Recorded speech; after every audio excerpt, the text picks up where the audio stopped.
Bonjour tout le monde. Aujourd'hui, j'ai un épisode spécial. Je suis avec Eliam Lacroix. Eliam a 15 ans, pas d'expérience. Il a 15 ans. Il a gagné tous les niveaux des concours d'Expo Science jusqu'à se rendre à, je vous le dis pas tout de suite, vous le verrez. Et on commence l'épisode maintenant.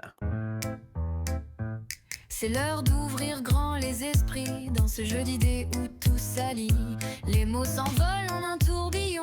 Bienvenue sur Dialogue, attention. Bonjour tout le monde. Bienvenue à cet épisode de Dialogue. Aujourd'hui, j'ai un invité spécial, Eliam Lacroix.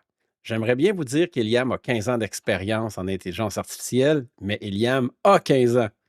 Il a gagné l'Expo Science. En fait, il est en train de gagner à tous les niveaux.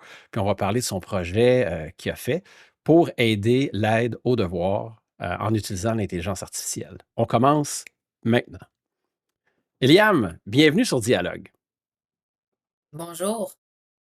Je suis content de t'avoir avec nous. Donc, peux-tu nous expliquer, avant de nous expliquer c'était quoi ton projet pour lequel tu as gagné, je sais que là, tu as fait un paquet de niveaux, puis tu as gagné un paquet de compétitions, puis là, tu t'en vas même à l'international, je crois. Donc, peux-tu nous expliquer toutes les victoires que tu as eues avec ton projet, puis ensuite, tu pourras nous expliquer ton projet. Ok. Ben, au début, il y avait le local. Donc ça, c'était une compétition de toutes les expos sciences qui se sont passées à mon école. À mon école, il y a un programme spécial dans lequel je suis, qu'on est obligé de faire l'expo science. Donc, il y avait quand même beaucoup de personnes et ils envoyaient les 15 meilleures personnes avec, ben, les 15 personnes avec les meilleurs projets de secondaire 3, 4 et 5. Ils envoyaient aussi les 6 meilleurs projets de secondaire 1 et les 6 premiers meilleurs projets de secondaire 2 OK. Puis là, vers le c'est le bout, il faut régional. que tu plugues ton école, là, parce que là, tu es la fierté de ton école. À quelle école vas-tu? Je vais à l'école de l'Odyssée La Fontaine Dominique Racine, Qui est dans la ville de chez Chicoutimi. Chicoutimi. Bon. Donc, tu as gagné localement. Après, c'est quoi l'étape suivante? C'était le régional, donc c'était tout le Saguenay-Lac-Saint-Jean, où est-ce que j'habite. Là, il y avait plein de personnes. Je pense qu'il y avait 50 projets au total, si on compte pas le primaire, parce qu'il y avait des projets de primaire aussi. Et ensuite, ils envoyaient les 10 meilleurs projets du régional au provincial, où est-ce que là, c'était tout le Québec. Il y avait aussi des prix spéciaux que tu pouvais gagner, donc c'était des bourses de 250 $ ou des... Il y avait un stage aussi qu'une personne en secondaire 5 pouvait gagner. Cool, cool. Puis après ça? Ensuite, ben, c'était le provincial. Donc là, c'est tout le Québec. Il y avait vraiment beaucoup de projets. Je m'en rappelle plus, il y en avait combien, mais je pense qu'il y en avait 200 environ. Et là, il y avait c'était divisé en 3 niveaux. Donc, il y avait le junior, l'intermédiaire et le... euh, je m'excuse, je suis malade un peu. Euh, Ensuite, c'est le senior. Donc, le junior, c'est secondaire 1. Le intermédiaire, c'est secondaire 2 et 3. Et le senior, c'est 4, 5 et collégial. Puis là, une Donc, fois que tu as gagné au Ah, pardon, vas-y, continue. ben, il me donnait une médaille de bronze, d'argent et de or dans chaque niveau. Et ensuite, il envoyait les 3 médailles d'or. Puis, il envoyait aussi les autres projets qui étaient bons. Ils ont envoyé 7 projets au total. OK. Puis ensuite, tu as été à quelle catégorie? Donc, tu as gagné au niveau provincial, que tu appelles Oui, national. Puis là, ensuite, ben, c'est le national, là, c'est le pan-canadien. Donc, c'est tout le ouais. Canada au complet. J'ai fait une Mhm. petite erreur. Dans le provincial, il y a 4 divisions. Le collégial est séparé du senior. Ça, je m'étais trompé, là, mais Ah, OK, c'est une bon, c'est petite bon. Donc là, après ça, rectification. c'est bien. Puis, donc ensuite, pan-canadien. Puis là, tu as Ouais, été au le pan-canadien. pan-canadien. Puis est-ce que tu as gagné encore au pan-canadien? Oui, ben, au pan-canadien, il y avait plusieurs prix. Ils donnaient des médailles. Donc, les médailles, il y en avait vraiment beaucoup. Encore une fois, là, c'était junior, intermédiaire et senior. Mais il n'y avait pas de collégial. Le collégial était mixé dans le senior. C'est pour ça que je m'étais trompé avec OK. le Ah, provincial. pas de souci. Pas de Et souci. ensuite, tu pouvais, il y avait quelques prix, mais c'était surtout des médailles parce que rendu au pan-canadien, c'est moins une compétition et plus une rencontre avec plein de jeunes Canadiens qui aiment la Hmm. science. Et ensuite, chaque personne qui ont été nominées pour avoir une médaille, ils pouvaient faire une demande pour aller à l'international. Et dans ta demande, tu disais pourquoi tu voulais y aller et une petite description de ton projet. Et ensuite, ils en ont choisi environ 35 qui sont allés à l'international. Et j'en faisais partie. J'ai été chanceux d'être choisi pour participer à l'ESSI 1007, qui est l'Expo Science internationale. Qui a eu lieu où? Ça a eu lieu à Abu Dhabi, dans les Émirats arabes unis. Donc, tu as été à Abu Dhabi présenter ton projet. Ouais, Ben, bravo. Puis là, après l'international, c'est quoi l'étape d'après? Le galactique? non, il n'y avait pas d'autre étape après l'international. C'était pas non plus une compétition, il n'y avait pas de jugement et tout le monde avait une médaille.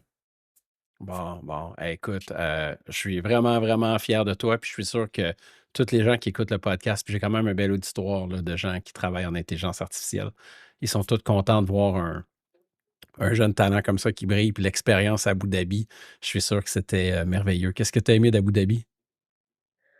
Ben, j'aimais beaucoup de choses. C'était vraiment beau, il y avait du beau paysage. C'était le fun aussi de présenter à d'autres personnes et se faire des amis.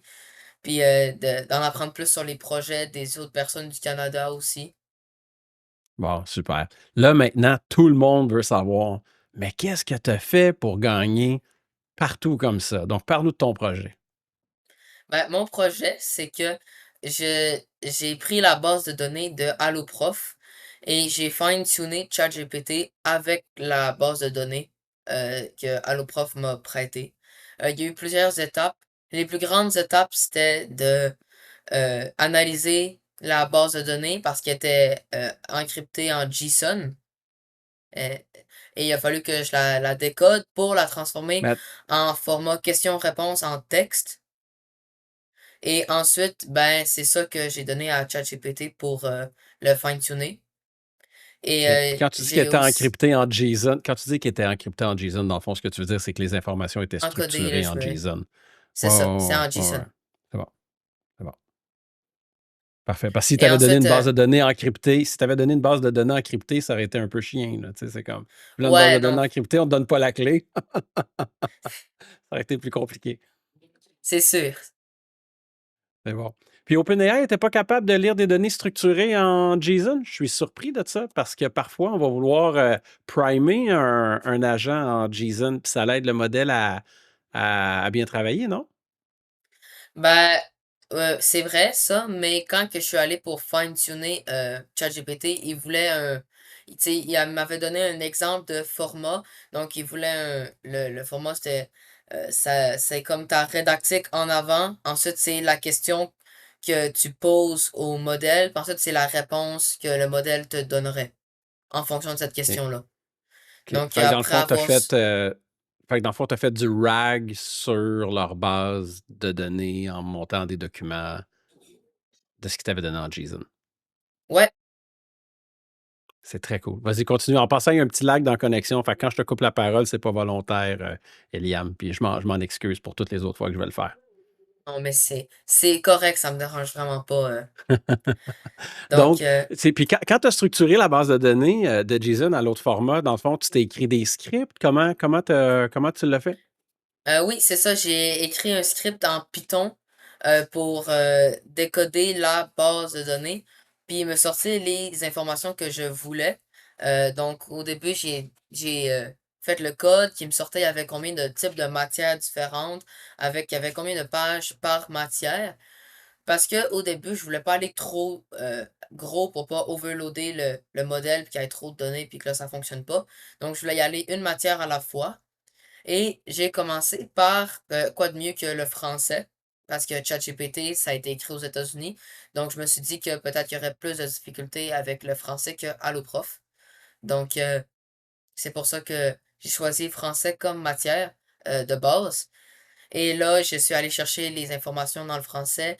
Et AlloProf, il y a plein de sub-modules avec genre des importants ou des attentions ou plein de détails comme ça dans leur page qu'il a fallu que j'aille chercher pour que essayer de faire que mon modèle allait parler de cette façon-là aussi. Par exemple, si Mhm. tu lui demandes une question sur les accords dans le groupe du nom, ben que là, il va te répondre de la même manière qu'AlloProf en disant un attention, puis là en disant ce qu'il y a dans le texte du attention de AlloProf. Pour essayer que ça soit un peu plus proactif. Puis, puis c'est quand je te pose des questions, là, c'est pas dans le but de te piéger, c'est dans le but de t'enseigner ou, tu sais, de t'emmener encore plus loin, là, puis tu as peut-être pensé à tout, là. Mais est-ce que tu as fait un eval pour comparer comment ton beh, c'est un GPT que tu as fait ou c'est un assistant ou ton UX, c'était quoi? Ça, faudrait que Ton j'aille UI, pardon? voir. Attends un peu, je vais aller voir. Mais les gens interagissaient avec comment? Ben, il est À pas travers quoi? public encore. C'est comme un projet que j'ai créé dans le OpenAI, plateforme OpenAI.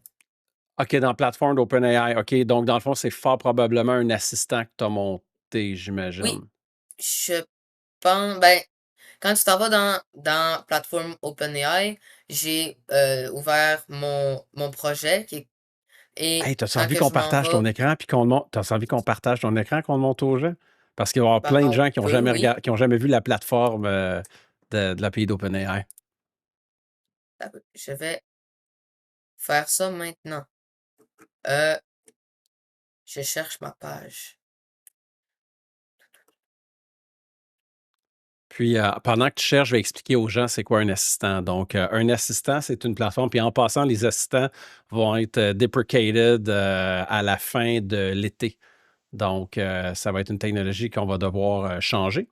Mais grosso modo, c'est que OpenAI avait fait ça pour faciliter le priming d'agents euh, pour tu sais, exécuter des tâches puis simplifier les appels d'API. Donc, vas-y, Eliam, ton écran est là, je te laisse expliquer puis montrer ce que tu as fait. OK. Ben, dans OpenAI, tu peux aller dans Fine Tuning ici. Et là, je faisais le fine tuning, donc tu fais Create. Puis là, je choisis toutes les options que je voulais et je drague ici à l'intérieur. C'est mon fichier avec toutes mes questions-réponses. Ensuite, j'ai créé ça. La plupart du temps, ça prenait environ 30 minutes avant que ça le crée. Puis là, ensuite, quand j'allais dans les assistants ici, je pouvais euh, edit un assistant, aller chercher un assistant, là, descendre, puis aller prendre mon nouveau modèle. Il y a, par exemple, ici. Là, ça c'est le dernier que j'ai fait, c'est le septième, Mhm. mon septième test. Là, j'ai créé mon assistant avec ça, puis là, je pouvais lui parler, puis le, lui poser des questions pour essayer de le tester. Ensuite, j'allais faire une évaluation ici avec un test de connaissances que j'appelais, avec plein de questions que j'ai créées pour demander à mon modèle avec 7 critères que je m'étais créés pour voir si ça s'améliorait ou ça devenait moins bon et sur quel point. Ouais, c'est très cool, ça. C'est très cool. Puis, tu peux cesser ton partage d'écran que je puisse bien te revoir à nouveau. Donc, quand tu as, fait que tu as fine-tuné comme ça l'assistant, puis pourquoi tu as choisi, puis j'ai deux, trois questions. Pourquoi tu as choisi le fine-tuning plutôt que de faire un simple RAG dans l'assistant? Ben, je pense que je sais pas trop, honnêtement. Je pense que fine tuning, c'était l'option qui semblait la plus simple sur le moment. Donc, c'est ça que j'ai décidé de faire. Puis en même temps, OK. euh, ben, c'est ça, là, ça avait l'air d'être le la manière la plus efficace de créer mon modèle que je voulais faire. Puis dans ton eval, quand tu voyais qu'il répondait aux questions, est-ce que pour le fun, tu as fait un eval d'un ChatGPT vanille Oui, versus ton ChatGPT fine-tuné, puis tu as vu une belle différence de résultat entre les deux? oui, dans mes ah, là, j'ai plus accès à mes évaluations parce que ça fait trop longtemps que je les ai faites. Mais, parce que ça fait 8 mois quand même. Mais quand que j'ai, la dernière évaluation que j'ai faite ah non, ça fait pas 8 mois, ça fait 2 mois. La dernière évaluation que j'ai faite, ben, c'était une de ChatGPT, puis ensuite j'en ai fait une de mon modèle et les résultats, au début de mon projet, la différence de résultats entre mon projet et ChatGPT était de 75. Mais maintenant, il y a des certains points, certains critères que mon modèle a dépassé ChatGPT en résultat. OK. Donc là, Puis, vas-y, continue. ben, c'est ça, j'ai pas les points, les pourcentages sur moi parce que, OpenAI a lock mes évaluations, mais, de mon souvenir, le critère le plus important qui est: est-ce que la réponse est vraie? Heu, donc, ben, ChatGPT avait eu 96, parce que c'est une moyenne des 30 questions, puis mon modèle aussi avait eu 96. Donc, ça, j'étais vraiment content quand c'est arrivé. OK, donc au début, ChatGPT performait mieux que ton modèle, puis à force de l'avoir fine-tuné, tu l'as ramené au même niveau que ChatGPT. C'est ça que je comprends? Exactement. OK. Puis, ben, c'est super brillant de ta part d'avoir pris la peine de faire un eval. Puis en passant, les evals, c'est encore un gros sujet chaud en IA parce que, tu sais, moi, personnellement, je ne crois plus les benchmarks parce que je crois qu'il y a de l'overfitting pour les benchmarks. Est-ce que tu es au courant, c'est quoi l'overfitting? Non? OK, ben, je vais te l'expliquer. Donc, l'overfitting, c'est quand tu as entraîné ton système. C'est vrai dans le machine learning, puis tu peux également le faire en IA générative. C'est quand tu as tellement entraîné ton modèle sur les questions, un peu comme un élève qui n'a pas compris la logique, mais qui l'a appris par cœur. Donc, quand il est à l'examen, il reçoit la question, il répond par cœur parce qu'il l'a appris par cœur, mais il ne comprend pas qu'est-ce qui est écrit. Moi aussi, je suis un gars à chat en passant, donc ça nous fait un autre point en commun. Donc, tu vois, l'overfitting, c'est ça. Puis ça, c'est un des dangers.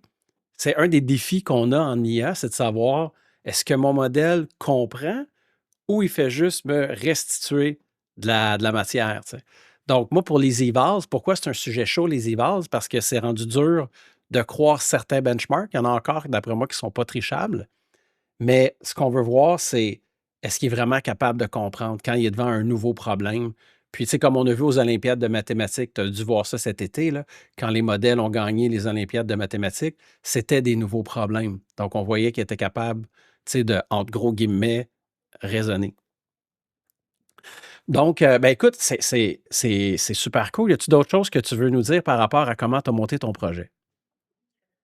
Ben, heu, je sais pas trop. Je dirais que ça l'a pris beaucoup de temps, mais ça valait la peine parce que, ça a créé quelque chose que je trouve, vraiment bien, puis qui pourrait aider les, les problèmes d'IA dans les écoles. Donc ça je trouve que ça fait que mon travail a porté ses fruits, puis que faut pas abandonner même quand ça a l'air trop dur parce que si tu continues, ça vaut la peine. Ben écoute, un principe de base. Est-ce que tu connais Mark Rober? Oui, Tu sais, Mark Rober dans Crunch Labs, puis Hackpack, les packages qu'il fait pour que les jeunes s'initient à la science, tu sais. Puis il veut vraiment sensibiliser les gens à l'ingénierie. Tu sais, la base d'être un ingénieur, c'est d'échouer, puis d'apprendre de ses échecs pour faire mieux par la suite, tu sais. Donc là, ton modèle, tu étais rendu au septième, tu dis? ouais, septième test. Ouais. Septième test, puis tu t'es rendu à avoir des performances qui correspondaient à ce que tu souhaitais. Donc, ça, Oui. c'est très beau. Puis, l'avoir fait en assistant, là, les assistants ne supportent pas la voix avec l'API d'OpenAI. Est-ce que tu aurais le goût de refaire la même chose? Parce que tu as le Real-Time API, mais le Real-Time API ne peut pas caler un assistant. Donc, ou est-ce que tu pourrais fine-tuner ton Real-Time API avec ce que tu as fait en fine-tuning? Ça, je sais pas, il faudrait que j'aille voir. Ouais. Ben, hey, j'aime tellement ta réponse. Je sais pas, faudrait que j'aille voir. C'est la bonne approche. Donc, bravo pour ça. Puis, si jamais tu décidais de le faire en GPT, là, le GPT pourrait supporter la voix très facilement. Sauf que ton fine-tuning ne suivrait pas dans le GPT. Fait qu'à ce moment-là, il faudrait que tu passes en mode RAG. Euh, OK. puis, t'as-tu mis un primer spécial sur ton assistant ou pas? De ce que j'ai vu, je pense pas, hein? Je pense pas, non. T'es-tu familier avec le principe de primer? Non, pas du tout. OK. Fait regarde, en passant, c'est correct que je t'apprenne des affaires, là, parce que si j'avais rien à t'apprendre, mes clients diraient pourquoi qu'ils me payent, là. Donc, c'est bien correct que tu saches pas tout, Eliam. Non, mais c'est parfait. Donc, l'idée d'un primer, puis ça, c'est drôle, cette semaine, j'ai rencontré un gars d'Harvard qui avait écrit un papier là-dessus au début de ChatGPT, puis il avait compris avant bien du monde comment le faire. Puis, l'idée, c'est que tu vas comme forcer une personnalité. Tu sais, les espèces de master prompt là, que les gens donnent aux IA là, parce qu'ils vont mettre leurs informations puis tout, puis ils veulent qu'ils comprennent. C'est juste qu'au lieu de le faire en prompt, tu vas le faire en system prompt. Fait qu'en le faisant system prompt, ça a un niveau d'autorité dans la façon de déployer puis de fonctionner par la suite quand ton modèle répond. Donc, d'un fois, tu es capable de faire beaucoup, beaucoup, beaucoup, beaucoup de choses avec un bon primer qui va avoir un comportement sensible à du fine-tuning. Puis, tu sais, en programmation, je parlais aujourd'hui avec la gang de Codebox de quelque chose, puis, tu sais, Nicolas me disait, en programmation, il y a toujours 10 000 façons de faire quelque chose. Il faut juste que tu choisisses, tu sais, celle que tu penses qu'est la meilleure, puis après ça, tu sais, you stick to it, puis tu ship. Donc, c'est ça. Puis, tu sais, moi, ce que j'aime de ton histoire, Eliam, je pense que qu'est-ce que les entreprises qui écoutent peuvent apprendre, c'est que si tu fine-tunes pas un modèle correctement, il va te donner des performances en deçà de celles du modèle vanille. Puis si tu le fine-tunes correctement, puis tu lui donnes les bons outils, puis tu structures ton information comme il faut, tu vas pouvoir arriver au pair ou même de façon supérieure à qu'est-ce qu'il va te donner. L'exemple du gars d'Harvard que je te parle que j'ai rencontré cette semaine, dans le temps, là, on parle dans le temps de ChatGPT 3.5. Il était capable de passer les erreurs de diagnostic de à peu près 50 des diagnostics étaient à côté à 85 des diagnostics étaient spot on. ChatGPT 3.5. Puis comment il avait fait ça? C'était avec un bon primer qu'il avait mis sur le modèle. Fait que c'est là que, tu sais, avec le même modèle, si tu fais ton prompt engineering comme il faut. Puis, tu sais, au Québec, on a de la misère avec le terme prompt engineering parce que le mot ingénieur veut dire d'autres choses au Québec qu'aux États-Unis, malheureusement. Mais quand ton prompt engineering est fait d'une certaine manière, ça augmente de beaucoup le rendu que tu as de ton modèle. T'sais. Puis quand je reviens aux evals, oui, tu as les evals dans OpenAI qui sont corrects, mais tant qu'à moi, les meilleurs evals que tu peux faire, c'est quand tu te fais des appels d'API pour caler le modèle que tu as fait, ton assistant, puis tu lui fais mettre les réponses à quelque part dans une BD, puis tu le mesures toi-même, puis tu es capable après ça d'avoir une bien meilleure historique. Puis tu ne te fais pas voler tes evals comme OpenAI t'a fait à vouloir les locker parce que ça faisait un bout que tu ne les avais pas utilisés. Fait que ça peut être un autre petit conseil pratico-pratique. Merci. Ben, fait plaisir. Y a-tu. Écoute, donc, encore une fois, félicitations aussi. Ce que j'aime, c'est que, tu sais, des fois, je dis que faire de l'IA, c'est un jeu d'enfant. Bon, je vais dire c'est un jeu d'ado. Donc, tu sais, tu l'as fait, puis bravo de l'avoir fait. Puis, tu sais, l'IA, tu sais, ta génération va avoir une vie exceptionnelle de voir tout ce qui va arriver de technologie. Mais en fait, j'ai une question pour toi, Eliam. Comment tu vois l'avenir, là? Tu sais, tu as 15 ans, tu es au début de l'IA, tu vas fort probablement voir l'AGI, tu vas voir un Neuralink fonctionner dans le cerveau des gens. Tu sais, il y a un avenir fou devant toi. Là. Tu vas voir probablement une station se bâtir sur Mars. Comment tu vois l'avenir? Ben, pour l'instant, je sais pas trop parce que je suis encore jeune, mais euh, j'essaie de voir le plus de choses possible pour pouvoir ouvrir mes horizons le plus possible pour le futur. Oui. Puis, as-tu un rêve plus tard? As-tu quelque chose que tu souhaites faire plus tard? As-tu une ambition déjà? Ben, je T'as pense que quelque chose que tu voudrais faire? travailler en programmation, je pense que ça serait bien là. Ça serait ce que j'aimerais faire là, comme on peut voir par le projet que j'ai fait. Puis le projet de cette année d'exposition aussi que je fais, c'est lié avec le codage. Donc j'aime ça, c'est le fun. Puis dans les avancées technologiques que tu vois, là, c'est laquelle qui t'excite le plus, là, que tu es le plus enthousiaste?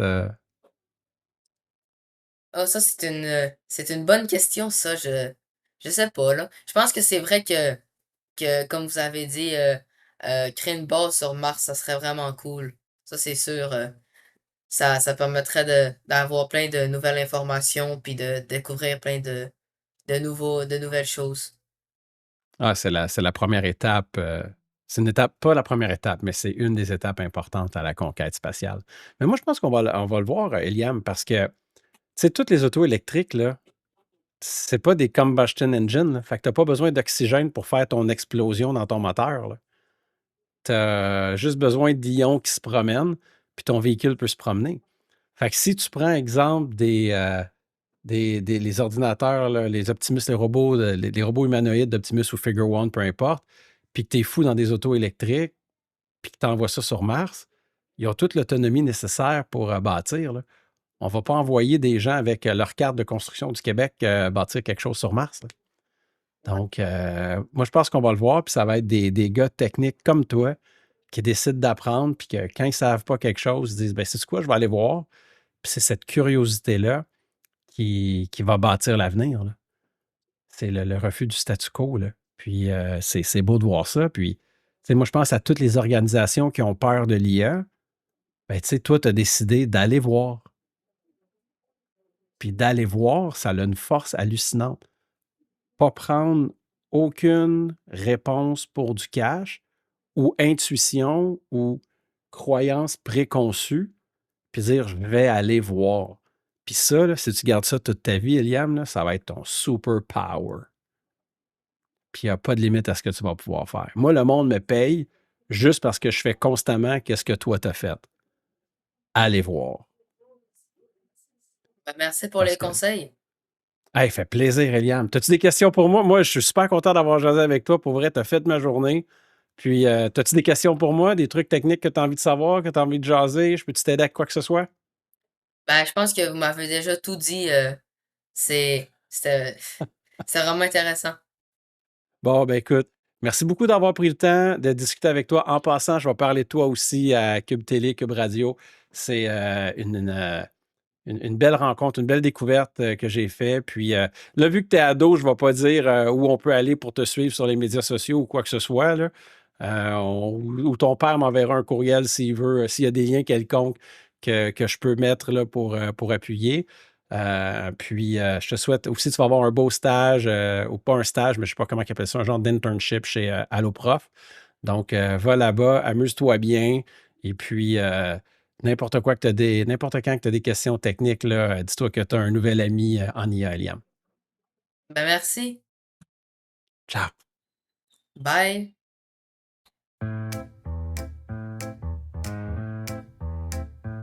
C'est l'heure d'ouvrir grand les esprits dans ce jeu d'idées où tout s'allie. Les mots s'envolent en un tourbillon.